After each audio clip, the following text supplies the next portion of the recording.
Bonjour et merci à vous une fois de plus de vous connecter sur TCTV. Bienvenue sur cette tranche politique débat ouvert. Moi, c'est Eric Boukoula.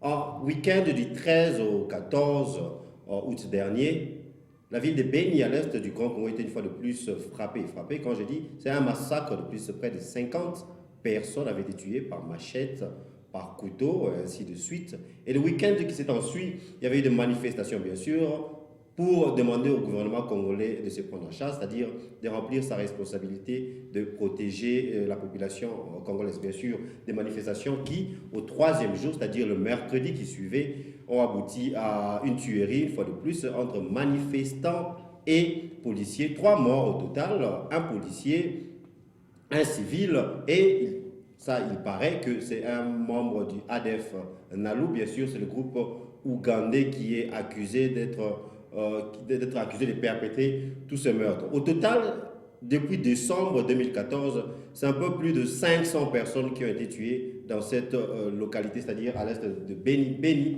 la ville Beni centrale, et ses périphéries. Quelle en est la cause? Y a-t-il une solution?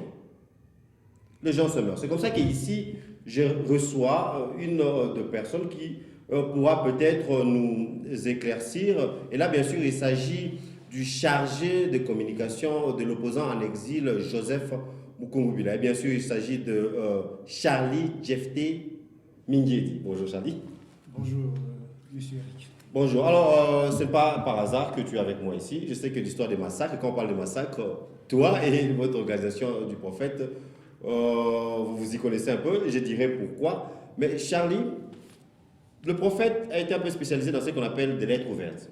Plus d'une fois, il a écrit des lettres ouvertes. Dans ces lettres ouvertes, on a plus remarqué qu'il se donne plus à la communauté internationale. Plus, il s'adresse à la communauté internationale.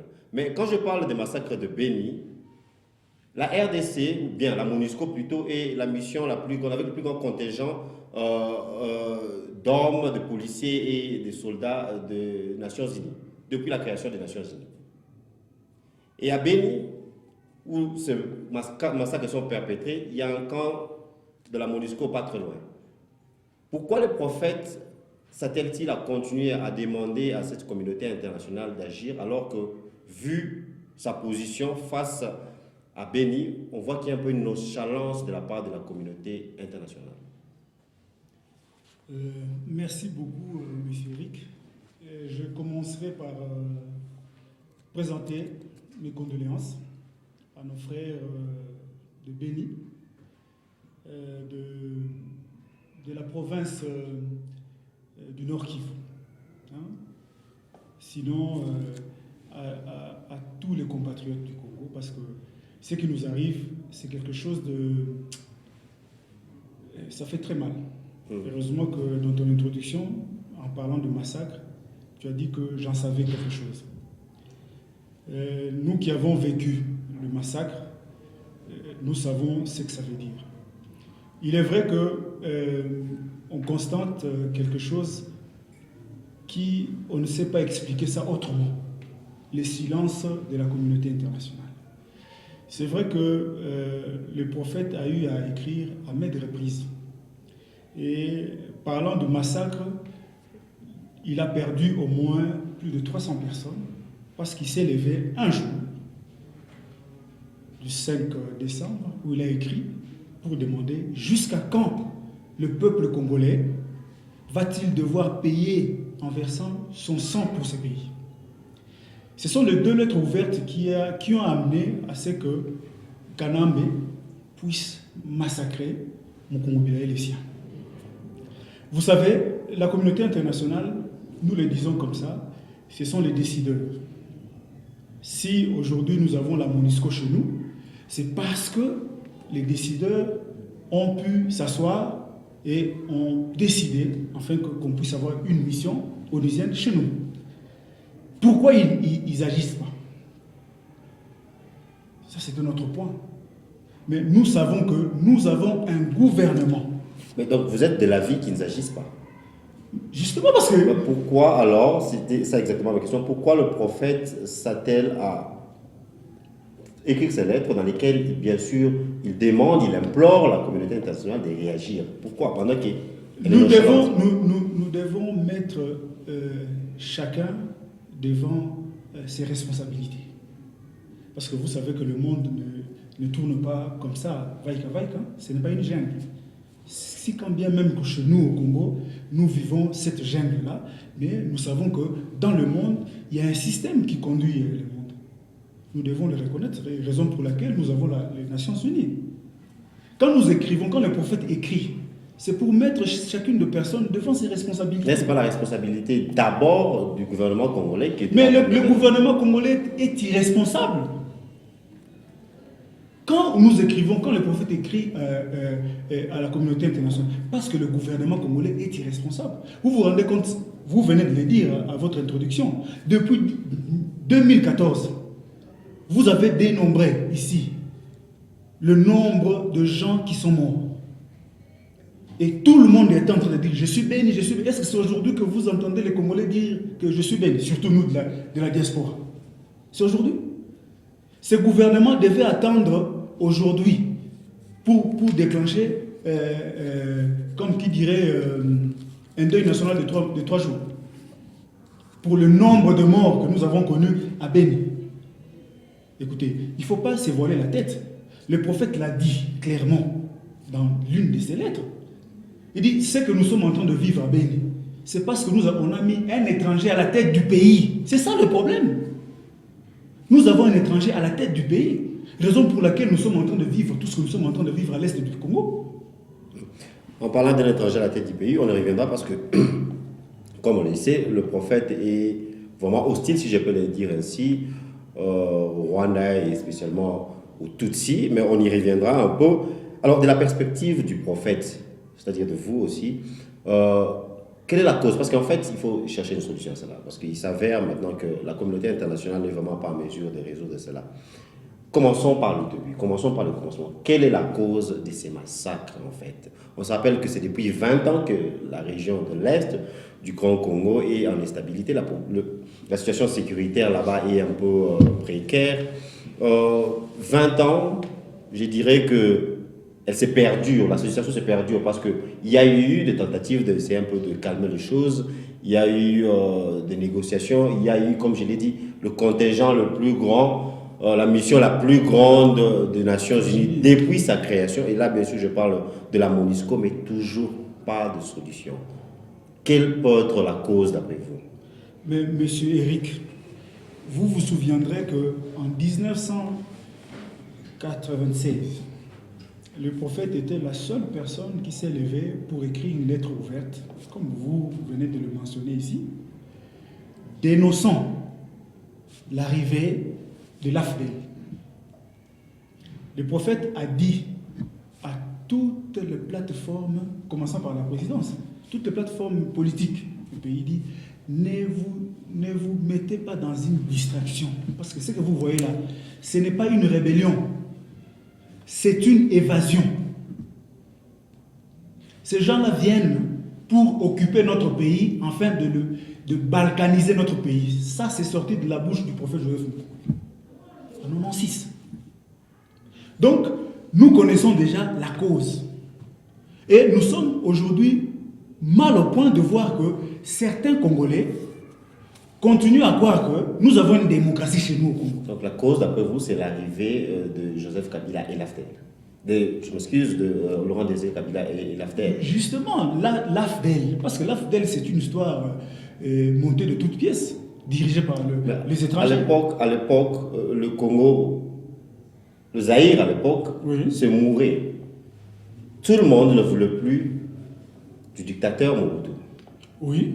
N'était-ce pas une solution à l'époque qu'il fallait l'arrivée de l'AFDEL? N'était-ce pas une libération à l'époque? Si c'était des Congolais, initiative de Congolais, qui voulaient faire quelque chose pour mettre fin à la dictature des Congolais, donc des Zaïrois à l'époque, ça devait être autre chose. Ok?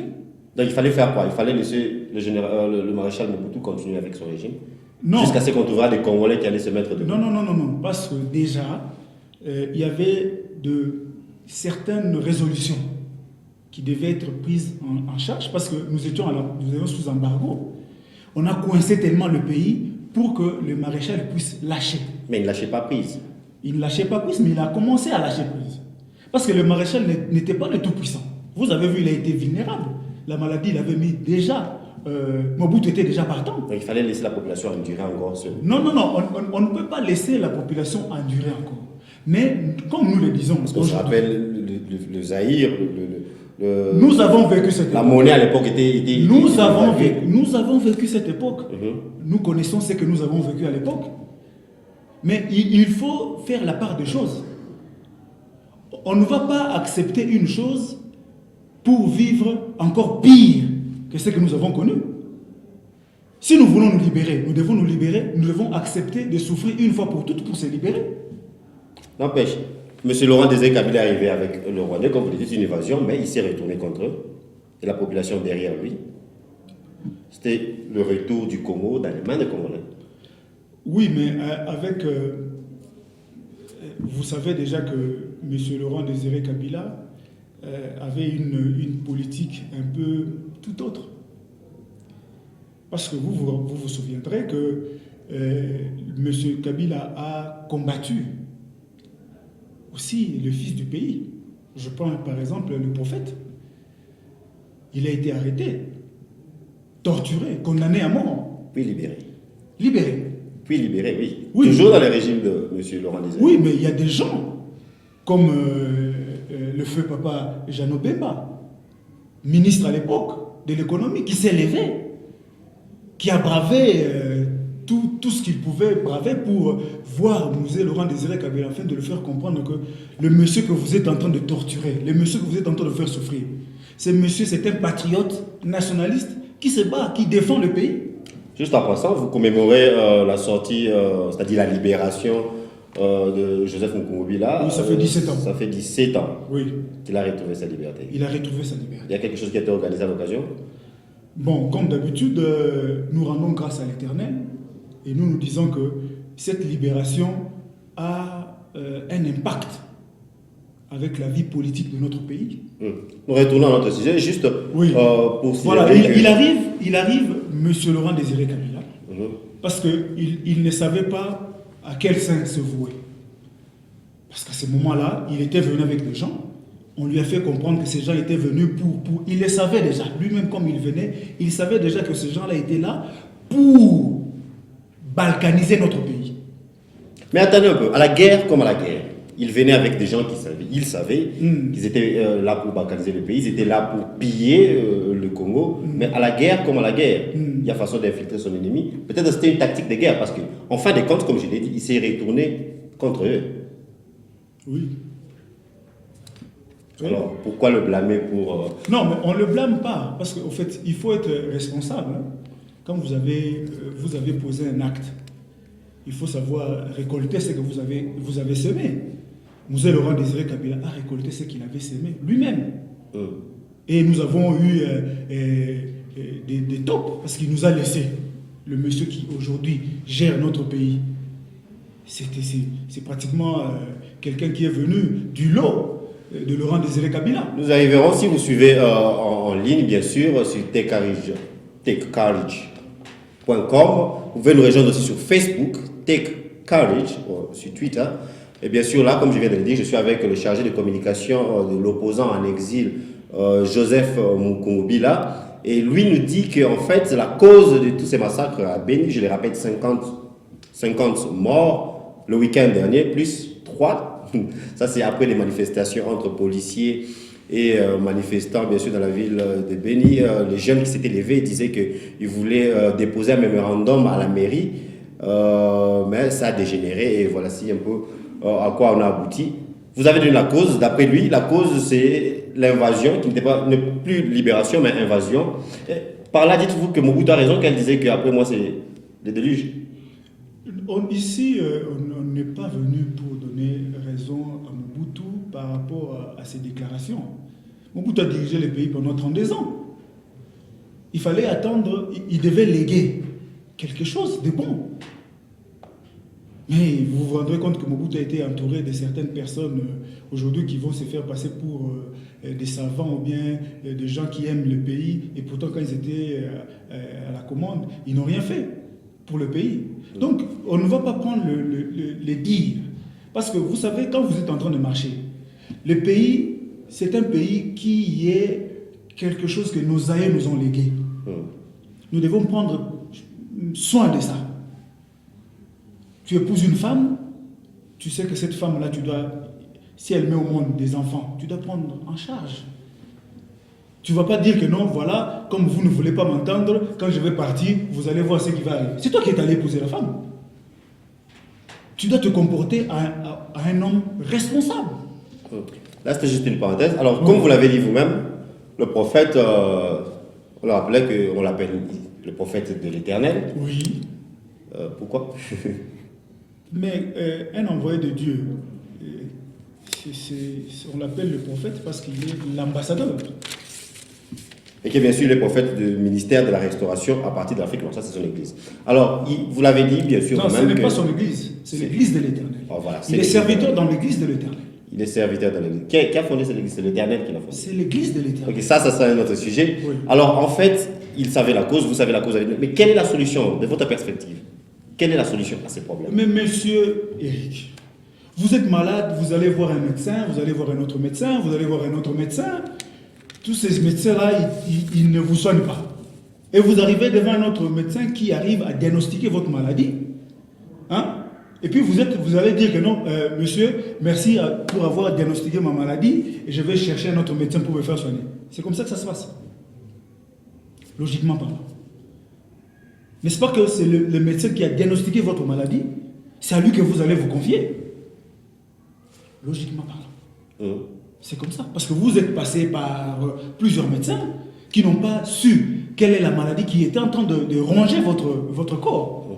Mais quand vous arrivez devant un médecin qui vous dit exactement ce qu'il y a, et vous-même vous dites, voilà, c'est ça que je suis en train de ressentir. Il dit, pour que je puisse guérir, pour que tu puisses te guérir de cette maladie, il faut ça, il faut ça. Il dit, merci beaucoup, je vais chercher un autre médecin qui va me soigner. On se fie à la personne qui diagnostique votre maladie. Vous savez, le Congo, ce n'est pas un pays comme tous les autres pays. Regardez la richesse que nous avons. Ça montre suffisamment que notre pays est un pays particulier, exceptionnel. France Fanon a dit ceci. L'Afrique a une forme d'un revolver, que la gâchette se trouverait au Congo. Pour moi, j'appelle ça une prophétie. Si les Congolais eux-mêmes ne comprennent pas que pour que tout puisse marcher, pour que tout puisse marcher, pour que la balle puisse sortir, parce que l'arme, c'est ça son travail, il faut que la balle puisse sortir. Si la balle ne sort pas, c'est que l'arme n'est pas bonne. Aujourd'hui, la RDC est le cœur du monde. Vous voyez comment toutes les nations de la Terre sont là chez nous. La mission onusienne la plus grande, comme tu l'as dit, chez nous. Pourquoi?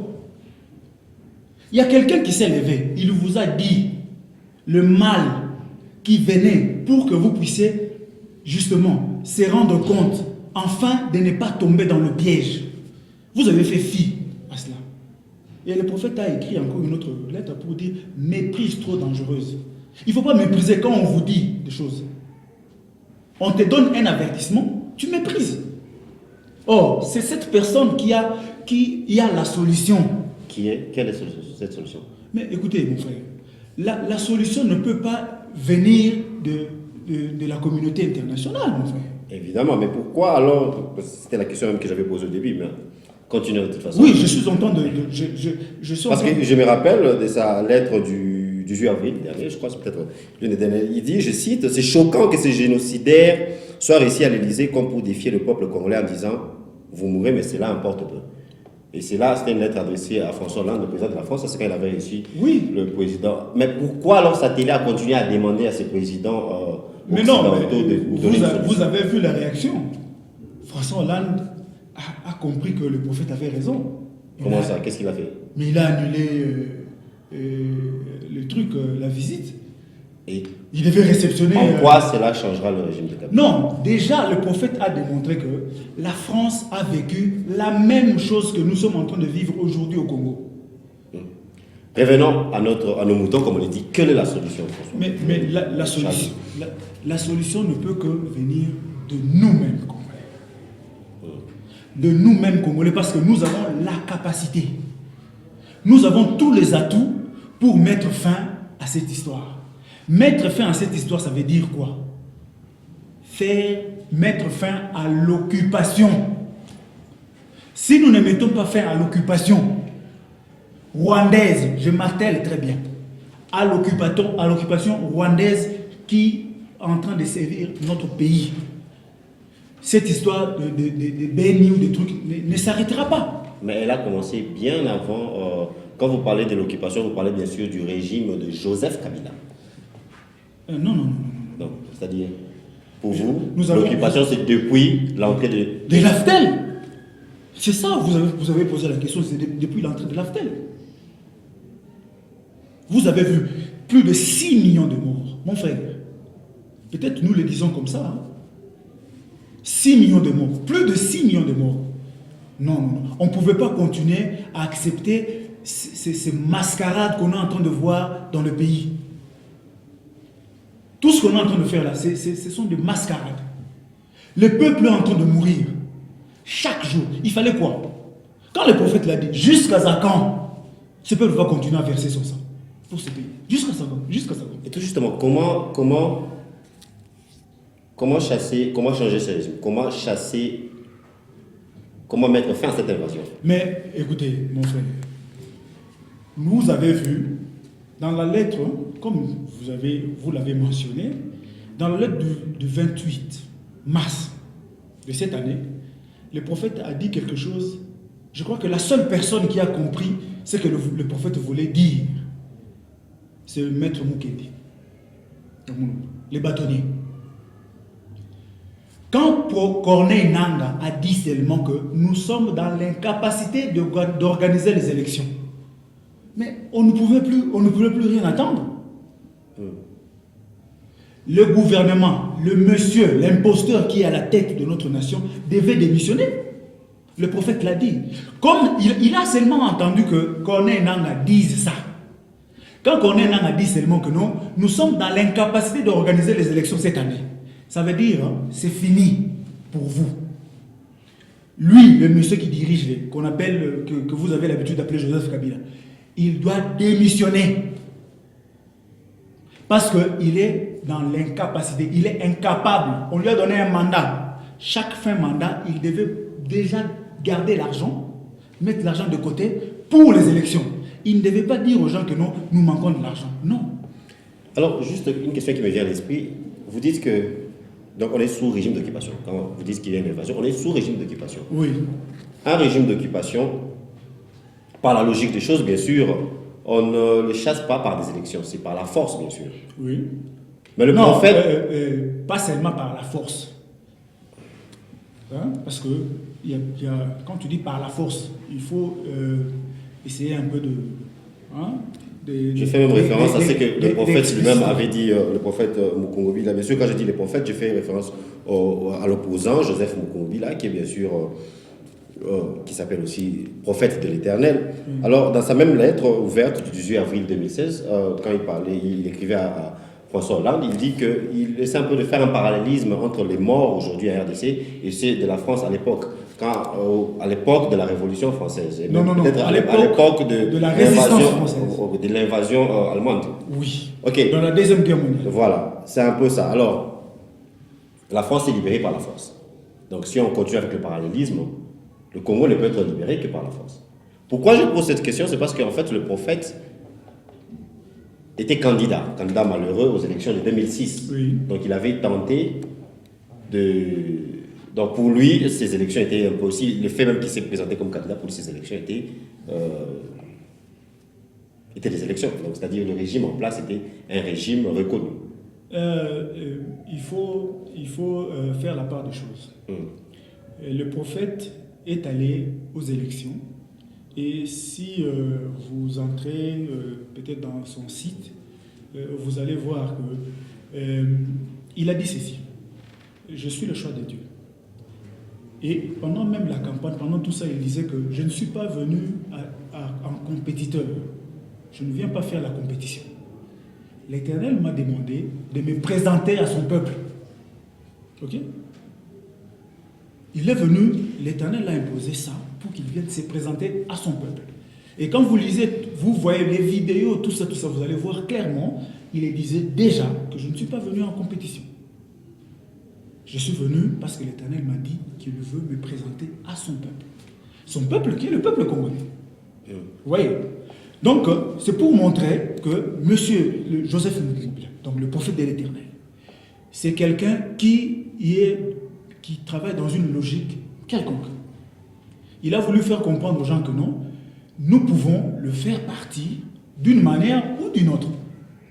Et l'une de ces manières était cette tentative de coup d'État du 30 décembre 2013. Vous êtes journaliste, monsieur Eric. Si le prophète avait fait un coup d'État, vous pensez qu'aujourd'hui, Kanambe serait encore au pouvoir? Un coup d'État raté. Non, je dis si le prophète avait fait un coup d'État. Les commanditaires ou bien peut-être les exécutionnaires de ce coup d'État s'étaient déclarés être... Nous parlons de coup d'État. Je te pose la question. Si le prophète avait fait un coup d'État, est-ce que vous pensez que... Mais il y a des coups d'État qui ratent, comme en Turquie. Non, ça a je raté. dis, s'il avait fait un coup d'État... S'il avait tenté de faire un coup d'État. C'est ça que je suis en train de dire. S'il l'avait tenté, comme tu l'as dit, est-ce que vous pensez que Kanambe serait au pouvoir? Oui, mais il est là. Mais non, le problème c'est que il faut maintenant poser la question clairement, honnêtement. Parce que vous savez que Katumbi Moïse, en tant que gouverneur de Katanga, ils ont participé au Conseil de sécurité pour aller attaquer les prophètes dans sa résidence à Lubumbashi. Vous présentez la chose comme si les prophètes étaient allés attaquer. Non, l'histoire a commencé à Lubumbashi. Pourquoi vous ne parlez pas de ce qui s'est passé à Lubumbashi? Bien sûr, on y reviendra peut-être. Non, parce que là, non. le temps... oui. Mais il faut savoir qu'on on a attaqué les prophètes à Lubumbashi. Oui, tout le monde le sait, 50 morts. Non. Officiellement. Non. Officiellement. 200 morts. Ok, officiellement. C'est là où on a tué plus de gens. À la résidence. Dans sa résidence. Le prophète n'est pas sorti pour aller attaquer. C'est dans sa résidence qu'il est. Juste pour signaler que le prophète est ici. Il est ici en Afrique du Sud, bien sûr. Le gouvernement en RDC avait tenté d'obtenir une extradition de la part du gouvernement sud-africain, une extradition qui, heureusement pour le prophète, a été rejetée. C'est là après que la justice sud-africaine s'est rendue compte qu'il n'y a pas assez de preuves pour le remettre entre les mains des autorités congolaises. Mais oui, justement, c'est ça. Où en est les dossiers, juste en passant? Juste en passant, le prophète a gagné le procès, comme c'est lui qui était la victime. Mais vous savez déjà que nous vivons dans quel monde? Jusqu'aujourd'hui, nous attendons que le gouvernement sud-africain puisse remettre le prophète dans ses droits. La justice sud-africaine a déclaré le prophète innocent de tous les chefs, de 3 chefs d'accusation, que le gouvernement, par les billets du procureur général de la République et de Madame la ministre de la Justice à l'époque, qui sont venus accuser les prophètes pour qu'ils puissent être extradés. Donc, le prophète a gagné et on a démontré, parce qu'ils ont manqué de preuves. Parce que nous vous disons que ce n'était pas un coup d'État. Parce que si c'était un coup d'État, le prophète serait là, en train aujourd'hui de diriger le peuple d'une certaine manière. Ok, là, on tend même pas, on est vers la fin de notre émission. Bien sûr, on tentera de notre mieux d'accueillir le prophète lui-même ici. Ce sera possible quand? Bon, comme j'étais toujours répondu, vous savez, le prophète, il est là pour vous, pour le peuple. Et avec tout ce que nous connaissons ici à l'étranger, il ne dépend pas pour certaines déclarations. Il faut que son cabinet, ses avocats, son bureau, ses conseillers puissent voir dans la mesure du possible comment on peut. C'est pourquoi vous voyez chaque fois, il réagit par des lettres ouvertes pour ne pas donner l'occasion à certains mauvais esprits de chercher encore à créer des problèmes là, il y en a pas. À créer des problèmes, en tout cas des problèmes, il y en a. Merci. Comme je vous l'ai dit, là c'était le chargé de communication de l'opposant en exil, Joseph Mukungubila. Merci à toute l'équipe technique. Bien sûr, là je vois Samuel Mukuna et aussi Basile Kanda à la réalisation. Une fois de plus, restez connectés sur nos réseaux sociaux. Donc là, nous avons Facebook, nous avons Twitter, c'est Tech Courage TV. Un mot? Le mot de la fin.